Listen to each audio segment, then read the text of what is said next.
अब हम अपना सेकंड क्वेश्चन स्टार्ट करते हैं। Choose the correct choice in the following and justify. हमें यहाँ पे कुछ ऑप्शंस दिए जाएंगे, हमें उनमें चूज करना है और उसको जस्टिफाई भी करना पड़ेगा। तो फर्स्ट पार्ट है इसमें 30th term of the AP. AP हमें दी गई है, उसकी 30th टर्म निकालनी है। जब भी आपको टर्म निकालने को बोला जाए तो वो मान लीजिएगा जो टर्म हमें दी गई है वो हमारी एन की वैल्यू होती है। तो 30th टर्म दी गई है, यानी कि इस एपी में हमारी 30 जो है वो एन की वैल्यू है। तो एपी हमें दी गई है, सबसे पहले एपी लिखते हैं 10, 7, 4 और आगे हमने 30th टर्म निकालनी है। तो सबसे पहले जो जो हमें चीज़ों की रिक्वायरमेंट होती है वो लिखेंगे हम। जैसे ए हमें दिया है इन्होंने 10, लिख लिया। डी कैसे निकालते हैं हम, A2 माइनस A1। A2 है 7 और माइनस A1 है हमारे पास 10। 10 में से 7 गए, बचा 3, बड़ी वैल्यू माइनस की है तो माइनस का 3।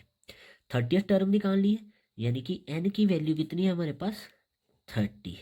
तो an हमें निकालना है। इसमें फॉर्मूला लिखेंगे हम, an is equal to A plus bracket में n minus 1 into D. A N निकालना है, इसको वैसे ही लिखेंगे, इज इक्वल टू ए की जगह आ जाएगा 10 प्लस एन की वैल्यू है 30 माइनस 1 और डी की वैल्यू है हमारे पास -3। A N is equal to 10 plus 30 में से 1 गया, बचा 29 और साथ में -3। A N is equal to 10 plus -29 को 3 से मल्टीप्लाई करेंगे, वैल्यू आ जाएगी 87। आगे A N is equal to 87 minus का है, 10 प्लस का है। 87 में से 10 गए, वैल्यू बचेगी 77। बड़ी वैल्यू माइनस की है तो माइनस का 77 हमारा आ जाएगा। देखते हैं ऑप्शन में ये वैल्यू है या नहीं है। तो हाँ, ऑप्शन नंबर सी हमारा करेक्ट है। चलिए अब इसका सेकंड पार्ट करते हैं। सेकंड पार्ट में हमें 11th term of the AP. AP हमें दी गई है, उसकी हमें 11th टर्म निकालनी है, यानी कि एन की वैल्यू कितनी है इसमें 11। तो चलिए इसको सॉल्व करते हैं। सबसे पहले जो हमें एपी दी गई है वो लिखेंगे हम, -3 -1/2 2। आगे आगे देखिए, ए हमें कितना दिया गया है यहाँ पे, फर्स्ट टर्म -3।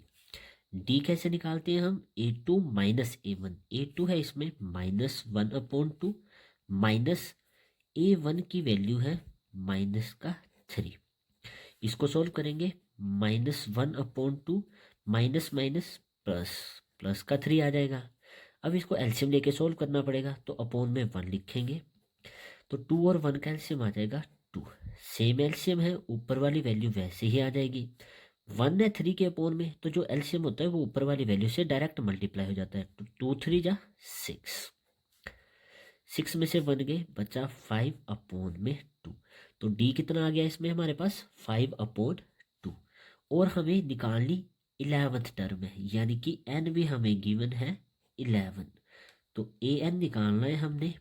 फॉर्मूला होता है A plus N minus 1 into D. A N वैसे ही लिखेंगे, ए हमारे पास गिवन है -3 प्लस एन की वैल्यू हमारे पास गिवन है 11 -1 और डी की वैल्यू है 5/2। इसे ब्रैकेट में लिखेंगे क्योंकि डी की वैल्यू इस पूरी वैल्यू के साथ मल्टीप्लाई में है। Next A N is equal to -3 plus 11 में से 1 गया, बचा 10 मल्टीप्लाई 5/2। 2 के टेबल में 10 आता है, 2 1 जा 2, 2 5 जा 10। तो A N is equal to -3 plus 5 5 जा 25। तो ए एन कितना आ जाएगा हमारा यहाँ से, 25 प्लस का है, माइनस का 3 है, प्लस माइनस माइनस हो जाएंगे। 25 में से 3 गए, बचा 22, बड़ी वैल्यू प्लस की है तो ये प्लस का आ जाएगा। तो ए एन आ गया हमारा 22। देखते हैं कि क्या ये हमारे ऑप्शंस में आंसर है या नहीं है। तो हमारा ऑप्शन बी करेक्ट है। तो यहाँ पे ये हमारा सेकंड पार्ट भी कंप्लीट होता है। चलिए मिलते हैं नेक्स्ट क्वेश्चन के साथ नेक्स्ट वीडियो में। जय श्री राम।